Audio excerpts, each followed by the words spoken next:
Hammaga salom. Hozir sizlar bilan Safiyadan zavarnoy bilan eklerlarni yeb ko'ramiz.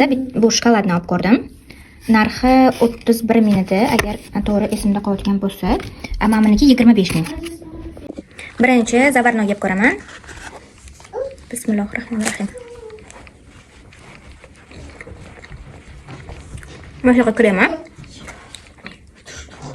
Va menga rosa yoqdi. Ozgina xolodilnikdan tashqariga olib qo'ysanglar, menimcha mazasi juda ham mazali bo'lsa kerak. Zavarnoyi shakari ko'p emas, normada. Yeganingizda nejniy krem ekan mana. Endi eklerligini yeb ko'ramiz. Menimcha ekler ichida ham krema xuddi shunaqa, faqat ekler ko'rinishida va ustiga shokolad qilgan bo'lishi kerak. Mana. Bismillahirrohmanirrohim.